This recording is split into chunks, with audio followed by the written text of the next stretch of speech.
मैं अपने आप को इल्म का समंदर समझता था, तो मैंने कहा हमारे जो बड़ों ने मना किया है कि आला हजरत की किताब कभी न पढ़ना, अब सब किताब पढ़ दिया, कोई बाकी नहीं है। चलो अब आला हजरत की भी एक किताब पढ़ ले ताकि मैं ये अंदाजा लगा सकूं कि उनके पास कितना इल्म।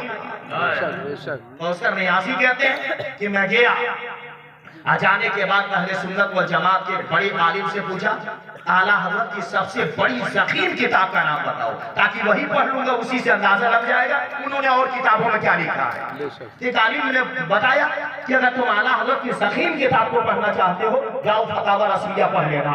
अब कौसर नियाज़ी कहते हैं मैं गया, जाने के बाद से फतावा रसिया लेकर के आया 12 जिल्दों में, अब आज तो उसको 30 जिल्दों में भी कर दिया गया है। अब उस वक्त वो 12 जिल्दों में था। कौसर नियाज़ी कहते हैं वो 12 जिल्द में फतावा रसिया आला हजरत की लिया। अब पहली जिल्द पढ़ रहा था, अब पढ़ने के बाद से मेरे आंखों से आंसू जारी हो गए, मैं रोने लगा और कहा जालिमों ने मुझे ऐसे आलिमे रब्बानी से दूर कर दिया। और मुसलमानों, कौसर नियाज़ी कहते हैं किताब पढ़ते गया, आंखों से आंसू जारी हुआ और समंदर के किनारे जाकर के क्या कहा था कौसर नियाज़ी ने। तो कौसर नियाज़ी कहते हैं मैं समझता था मैं इनका समंदर हूँ, लेकिन आला हज़रत अज़ीमुल बरकत का फतावा रसिया जब पहला जिल्द पढ़ा तो मैंने समंदर के किनारे खड़े होकर के कहा था कि ये जो समंदर मौजे मार रहा है इसका नाम अहमद रज़ा है, और इस समंदर के एक कतरे का नाम कौसर नियाज़ी है। वाह वाह वाह, जिंदाबाद। अब उसके बाद से बंदा तौबा किया, फिर राह रास्त को इख्तियार किया और बंदा आया और मुसलमानों किताब उसने तहरीर किया और उस किताब पर बहस किया, किस पर? मुस्तफा जाने रहमत के नाम सलाम, समय बस में हिदायत के नाम सलाम। तो याद रहे आला हजरत अज़ीमुल बरकत, ये बात अच्छी तरह से याद रहे, जो भी अल्लाह के मकबूल बंदे महबूब बंदों का बागी बनेगा वो कभी इज्जत नहीं पाएगा। मैं बताना याद है, थोड़ी देर के लिए अल्लाह अपनी बुराई को गमारा कर लेता है, लेकिन अपने महबूब मैं इसको मिसाल दे रहा हूँ, दलील पेश कर रहा हूँ। सुनिए, नमरूद आया, नमरूद दुनिया में आया, कहा मैं खुदा हूँ खुदा हूँ खुदा हूँ, मगर अल्लाह का अज़ाब नहीं आया। लेकिन वही नमरूद जब अल्लाह के महबूब इब्राहिम को टारगेट बनाया तो अल्लाह ने फरमाया मेरे महबूब को टारगेट बनाया, अब तुझे शरीर कर दूंगा, अब तुझे रुस्वा कर दूंगा, अब तुझे बेआबरू कर दूंगा, और अल्लाह ने रुस्वा कर दिया। मुसलमानों, फिरौन आया, कहता रहा खुदा हूँ, अल्लाह का अज़ाब नहीं आया। लेकिन वही जब मूसा कलीमुल्लाह को निशाना बनाया तो अल्लाह ने फरमाया मेरे महबूब बंदे को तूने निशाना बनाया, अल्लाह ने उसे जलील कर दिया और उसकी पार्टी को कयामत तक के लिए इबरत बना दिया। सच है। तो अल्लाह अपने प्यार जो अल्लाह के मकबूल बंदे, अल्लाह के अजीज बंदे, अल्लाह के खास बंदे, याद रहे मुसलमान, जब बंदा उनका बागी हो जाएगा, उनका दुश्मन हो जाएगा, तो याद रहे अब उसे कहीं पनाह नहीं है। अब फिर मैं साथ साथ ये भी बता दूं कि बंदा खुदा की बारगाह का मुजरिम हो, और ये भी जो पेश कर रहा हूं इस पद्धति भी पेश कर दूंगा कुरान से, बंदा अल्लाह की बारगाह का मुजरिम हो लेकिन मुस्तफा का वफादार हो, उसे अमान मिल जाएगा। बेशक ये कैसे? तो अल्लाह कुरान में फरमा रहा है, सूरह निसा आयत नंबर 64 पारा नंबर 5, वलौ अन्नहुम इस्सलामु अनफुसहुम जाऊक, और अगर वो अपनी जानों पर जुल्म कर ले तो ऐ महबूब तुम्हारे हुजूर हाजिर हो जाए। यानी इसका खुलासा कलाम माहसन नतीजा ये निकलता है, जो नमाज को छोड़ करके जुल्म कर लिए वो नबी के पास चले जाए, जो रोजा छोड़ करके जुल्म कर लिए वो नबी के पास चले जाए, जो नेकी को छोड़ दिए मस्जिद को वीरान कर दिए। तो कमाल की बात है, नमाज खुदा के लिए है, रोजा खुदा के लिए है, लेकिन अल्लाह फरमा रहा है किया है मेरी नाफरमानी, चाहता है उसके बाद भी बच जाना तो चला जा मुस्तफा। वाह वाह वाह, सुभान अल्लाह। तो ये है दरे मुस्तफा, आला हज़रत अज़ीमुल बरकत ने क्या ही पेश किया है। बाखुदा खुदा का यही है दर, खुदा की कसम दरे खुदा दरे मुस्तफा ही है। बाखुदा खुदा का यही है दर, नहीं और कोई मफर मकर, जो वहां से हो यही आके हो, जो यहाँ नहीं तो वहां नहीं। वाह वाह, सुभान अल्लाह। तो हमेशा ये रब की बारगाह में इल्तिजा करनी चाहिए कि कभी भी हमारी साख से किसी अल्लाह के मकबूल बंदे को ठेस न पहुंचे, महबूब बंदे को तकलीफ न पहुंचे। वरना याद रहे मुसलमानों, जो अल्लाह के महबूब बंदों से टकरा जाता है या उनसे हसद रखता है या उनसे अदावत रखता है, तो याद रहे मुसलमानों, किसी बहुत बड़े अमीर से टकरा जाएंगे तो हो सकता है जिंदगी खत्म हो जाए मगर आखिरत नहीं बर्बाद होगी। लेकिन वली से जब टकरा जाओगे, नेक से जब टकरा जाओगे, मुकर्रब से जब टकरा जाओगे तो दुनिया और आखिरत दोनों बर्बाद हो जाएगी। उसमें अमल का कोई दखल नहीं कि मैं बहुत ज्यादा अमल किया। तो अब ये थोड़ी देर के लिए बहस थी, मैंने बहस को पेश कर दिया आप लोगों के सामने। अब ये कि जश्न गौसुल बना, तो ये जश्न गौसुल बना है। हुजूर गौसे आज़म रज़ी अल्लाह अन्हु, गौर से सुनिएगा, हुजूर गौसे आज़म रज़ी अल्लाह अन्हु 470 हिजरी 1 रमज़ानुल मुबारक बरोज़ जुमा मुल्के इराक शहर गिलान कस्बा नीफ में पैदा हुए। यहाँ पैदा हुए हो जगह का नाम सुभान अल्लाह याद रहे आपको।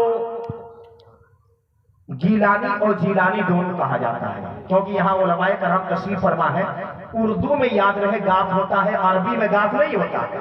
पूरी बात समझिएगा, उर्दू में गाफ होता है, अरबी में गाफ नहीं होता है। तो याद रहे उसको उर्दू में गीलानी कहते हैं, अरबी में जीलानी कहते हैं। तो गीलानी जीलानी दोनों कहना गौसे आजम के लिए दुरुस्त है, जायज है। इलाकाए जीलान यानी जेल के बाशिंदों को आमतौर पर जेली कहा जाता है। खुद गौसे आजम कसीदे गौसिया में अपने लिए फरमाते हैं, अनल जेलियो, मैं जेल का रहने वाला हूँ।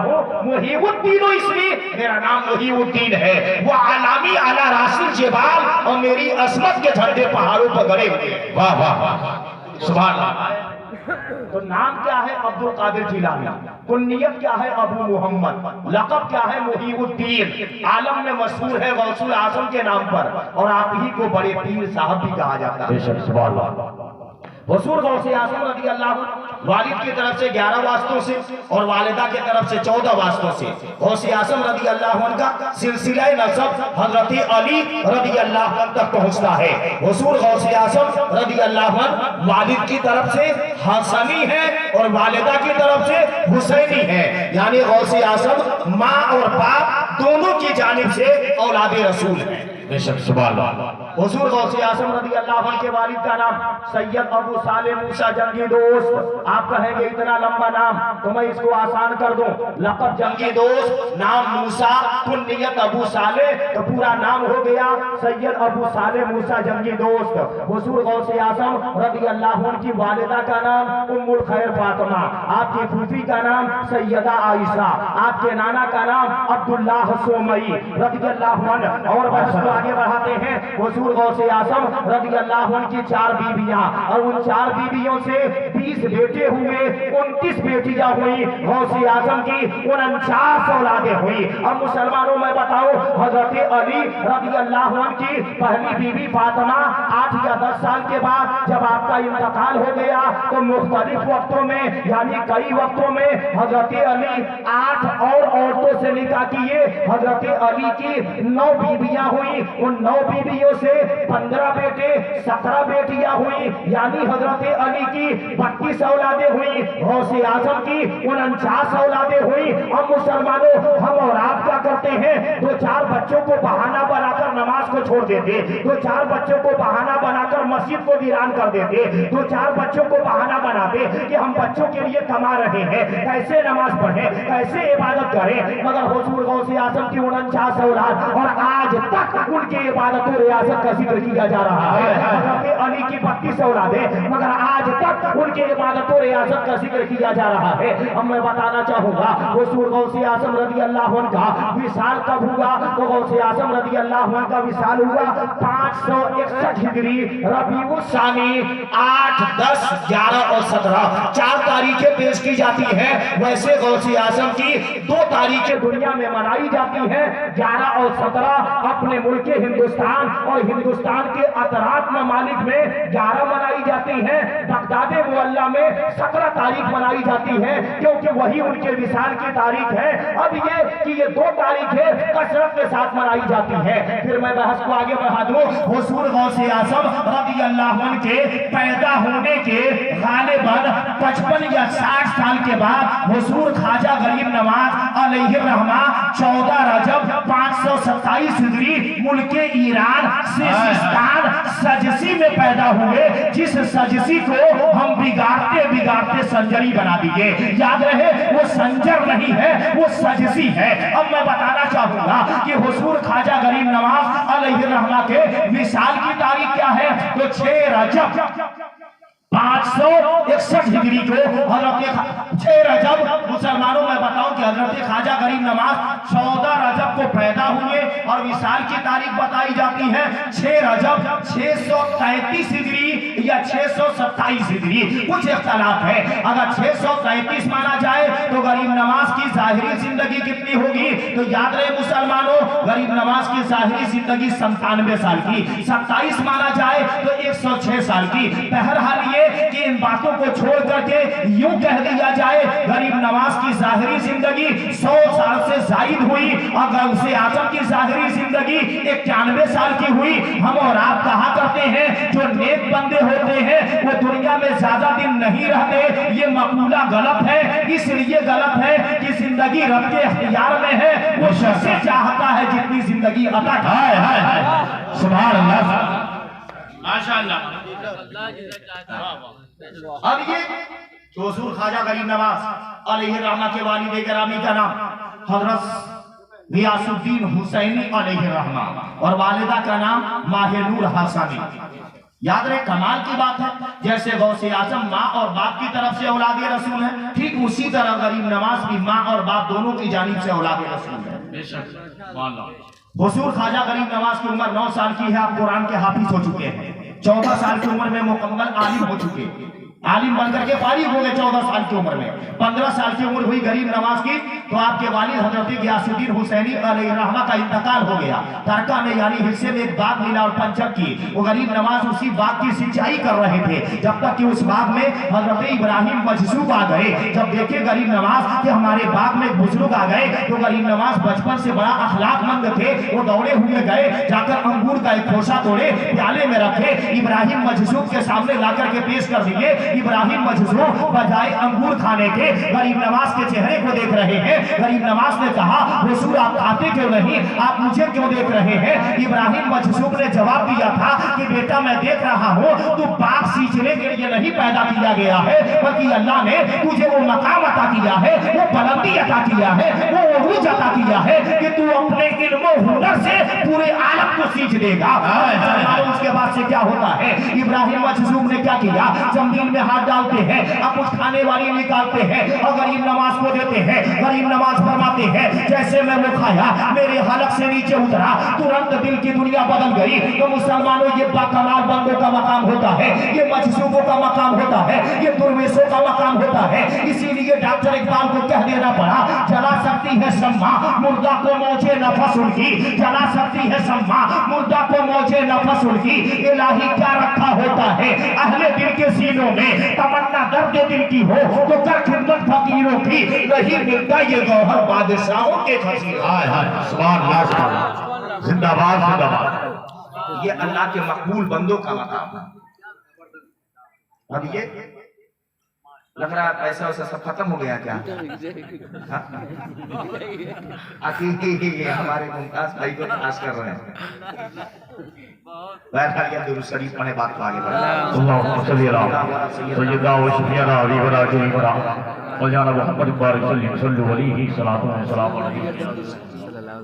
बात को समझ रहे हैं ना आप लोग? अब ये कि हुजूर ख्वाजा गरीब नवाज अलैहिर्रहमा उसके बाद से क्या किए, दिल की दुनिया बदल गई। आप बात को बेच दीजिए, जो भी पैसा मिला उसे गरीबों में बांटा। कमाल की बात है मुसलमानों, हम लोग पैसा हासिल करके कामयाबी समझते हैं और गरीब नवाज के पास जो था उसे राहे खुदा में देकर कामयाबी समझते। कितना फर्क है, आप अंदाजा लगाएं। सारी जो दौलत थी सब गरीबों में बांट दिए। अब बांट देने के बाद से गरीब नवाज निकलते हैं। अब मुसलमानों कहाँ पहुंचे? उस्मान हारूनी की खिदमत में पहुंचे और जाकर उनके हाथ में हाथ दिए। याद रहे मुसलमानों, मस्जिद जुनैदिया में जाकर के बैठे, उनके हाथ में हाथ दिए और उनके मुरीद बने। 1-2 साल नहीं, मुसलमानों कुर्बानी जाए नहीं जाती है अगर बंदे का इरादा अच्छा है, अगर नेक इरादे से है। मुसलमानों, हजरत ख्वाजा गरीब नवाज उस्मान हारूनी के पीछे पीछे चलते रहे, पीछे पीछे चलते रहे। 1 दिन नहीं, 2 दिन नहीं, 1 साल नहीं, 2 साल नहीं, 10 साल नहीं, 20 साल तक मुसलसल पीछे पीछे चलते रहे। और उस्मान हारूनी 2 दिन पर, 3 दिन पर एक सूखी रोटी देते, अगर गरीब नवाज उसे पानी में डाल करके भिगो करके खा लिया करते। कई मर्तबा उस्मान हारूनी ने गरीब नवाज को आजमाया। एक मर्तबा तो उस्मान हारूनी कहते हैं कि बेटा ये बताओ रमजान का चांद दिखाई दिया कि नहीं? गरीब नवाज ने कहा कि हमने देख लिया। आपने फरमाया तो आज तो तरावी की नमाज होगी, मगर मैं ही पढ़ाऊंगा। गरीब नवाज ने कहा हुजूर आप पढ़ाएं और आपकी इब्तिदा में मैं नमाज अदा करूंगा। अब होता क्या है, उस्मान हारूनी खड़े हो जाते हैं गरीब नवाज के साथ, और भी चाहने वाले थे जो सब में खड़े हो गए। अब पहली ही रकात में उस्मान हारूनी 15 सिपारा पढ़ लिए। अब उसके बाद से क्या होता है, सबके सब पीछे क्या हाल हुआ होगा आप अंदाजा लगा सकते हैं। अब दूसरी रकात के लिए जब खड़ा हुए तो बकिया 15 सिपारा पढ़ दिए। उस्मान हारूनी सिर्फ 2 रकात में पूरा कुरान शरीफ पढ़ दिए। और जब सलाम पढ़ के देखे तो देख रहे पीछे कोई नहीं है, अकेले मोइनुद्दीन बैठे हुए हैं। अब मुसलमान होता क्या है, उस्मान हारूनी ने कहा था बेटा तुम क्यों नहीं चले गए? गौर कीजिए, उस्मान हारूनी ने कहा बेटा तुम क्यों नहीं चले गए? तो मुसलमानों गरीब नवाज क्या जवाब देते हैं, अरे उस्मान हारूनी, अरे मेरे सैयद मैं कैसे चला जाता, हाथ ऐसे ही नहीं दिया हो, ये इरादा करके आपके हाथ में हाथ दिया हो, या तो दम तोड़ दूंगा या तो मंजिल तक पहुंचा। उसके बाद उस्मान हारूनी ने गरीब नवाज को सीने से लगा लिया था और लगा करके दुआ दिया था कि जा बेटा, दुनिया जितना मुझे नहीं याद करेगी उससे ज्यादा दुनिया मुझे याद करेगी।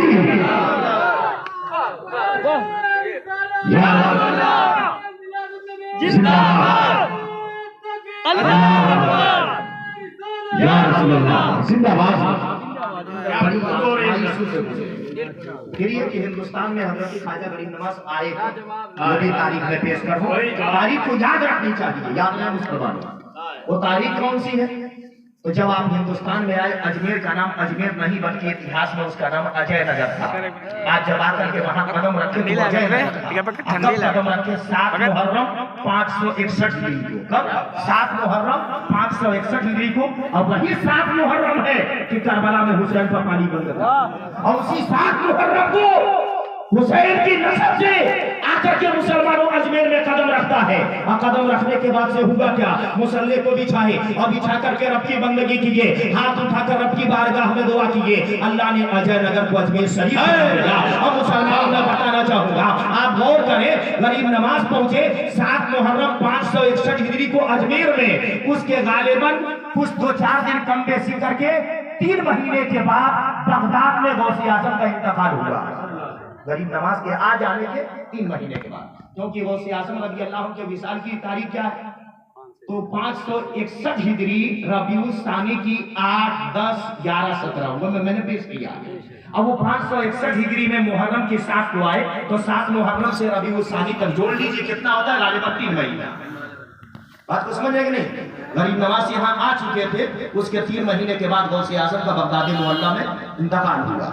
हुजूर गौसे आजम रज़ी अल्लाह अन्हु की नमाज़े जनाज़ा आपके साहबजादे हज़रत अब्दुल वहाब अलैहि रहमा ने पढ़ाई और गौसे आजम को रात में दफन किया गया मकाम बाबू सैफ में। और गरीब नवाज के जब इंतकाल का वक्त करीब आया तो गरीब नवाज हुजरे में बैठे हुए थे। आपने मुरीदों से कहा मुरीदों बाहर निकल जाओ। सबके सब मुरीद आपके हुक्म पे अमल किए, बाहर निकल गए। आपने दरवाजा बंद कर दिया। उसके बाद क्या हुआ खुदा जाने। काफी देर के बाद जब मुरीद दरवाजा खोल करके अंदर दाखिल हुए तो देखिए गरीब नवाज का विसाल हो चुका है। और गरीब नवाज की पेशानी पर ये इबारत लिखी है, हबीबुल्लाह मा तफीहु बिल्लाह, अल्लाह का हबीब अल्लाह की मोहब्बत में दुनिया से रुखसत हुआ। गरीब नवाज की पेशानी पर इबारत।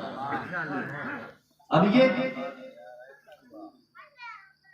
याद रहे, हम बुजुर्गान दीन को जो उनके नाम से न्याज दिलाते हैं, फातिहा करते हैं, अच्छी बात है मुसलमान, मगर उनकी तारीख भी जानना चाहिए। मान लीजिए आपको बाकीदा से 20 साल से मानते चले आए, आपकी औलाद भी मानेगी गौसे आजम को नाम से माने। कोई अगर गैर ही पूछ दे कि आज बिरयानी खाए हो तो बोलेगा हाँ हाँ गौसे आजम के हम न्याज भी लाए थे। अगर वो पूछ पड़ेगी बताओ गौसे आजम कहाँ पैदा हुए, किस सन में पैदा हुए, बताइए। थोड़ी सी झेप महसूस होगी, हमारी बात को आप लोग बुरा न मानिए, सच है, झेप महसूस होगी आपको। उनके कुछ कारनामे बता दो, नहीं बता पाएंगे, झेप महसूस होगी। कब उनका इंतकाल हुआ बता दो, नहीं बता पाएंगे। वो कितना शादी किए थे, नहीं बता पाएंगे, तो रुसवाई होगी। बताओ तुम मानते ही हो दिलो जान से, किस तरह मानते हो कि उनके बारे में जानते नहीं? बात को समझ रहे कि नहीं? अब ये कि गौसे आजम रज़ी अल्लाह अन्हु की 4 बीवियां, गरीब नवाज के कितनी बीवियां थी? 2। पहली बीवी का नाम बीबी उम्मतुल्लाह और दूसरी बीवी का नाम बीबी अस्मतुल्लाह। आज ऐसा नाम बता दिया जाए तो लोग कहेंगे मीठा नहीं लग रहा, लोग कहेंगे मीठा नहीं लग रहा है, दूसरा नाम बताइए। गरीब नवाज की पहली बीवी का नाम बीबी उम्मतुल्लाह, दूसरी बीवी का नाम बीबी अस्मतुल्लाह। और याद रहे मुसलमानों, आज होता क्या है, नाम बता दिया जाए कि ये नाम रख लो तो लोग कहते हैं नहीं नहीं ऐसा नाम नहीं रखा जाएगा, बल्कि छोटा बताइए, शॉर्टकट बताइए, जायके वाला बताइए, मीठा बताइए। आज उलमा के पास लोग आते हैं तो याद रहे आलिम क्या कहेंगे, अब्दुल्ला रख दो, इब्राहिम रख दो, कासिम रख दो, हुज़ैफा रख दो, यही सब नाम बताएंगे। मगर होता क्या है, ये तो हमारे दादा का नाम था, ये हमारे लकड़दादे का नाम था, ये तो हमारे ससुराल में नाम है, ये तो हमारे बुआ के घर नाम है। इस तरह लोग तावीलें पेश करते हैं, जबकि सारी बातें ये गलत है। क्यों गलत है? हुजूर अलैहिस्सलाम के वालिद का नाम अब्दुल्ला और हुजूर अलैहिस्सलाम के एक बेटे का भी नाम अब्दुल्ला। हुजूर अलैहिस्सलाम के याद रहे मुसलमानों, वालिद का भी नाम अब्दुल्ला, बेटे का भी नाम अब्दुल्ला। हजरत फातिमा की एक बहन का नाम ज़ैनब और फातिमा की एक बेटी का भी नाम ज़ैनब। फातिमा की दूसरी बहन का नाम उम्मे कुलसूम, फातिमा की दूसरी बेटी का नाम उम्मे कुलसूम, फातिमा की तीसरी बहन का नाम रुकैया, फातिमा की तीसरी बेटी का नाम रुकैया। फातिमा ने अपने तीनों बहनों के नाम अपने तीनों बेटियों के रख दिए और नबी ने अपने वालिद का नाम अपने बेटे का रख दिया। इससे इशारा क्या मिल रहा है? तो इशारा मिल रहा है अपने आने वाली नस्लों का नाम अपने बाप दादा के नाम पे रखो। क्यों रखो? इसलिए रखो जब अपनी नस्ल को पुकारोगे तो बाप की भी याद आएगी, दादा का भी खानदान वालों की याद आएगी। इस तरह नाम रखना चाहिए। मगर कमाल की बात है, लोग कह देते हैं ये दादा का नाम था।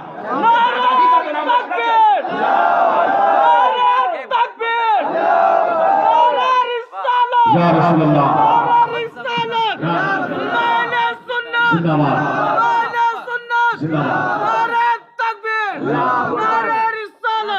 सुभान अल्लाह।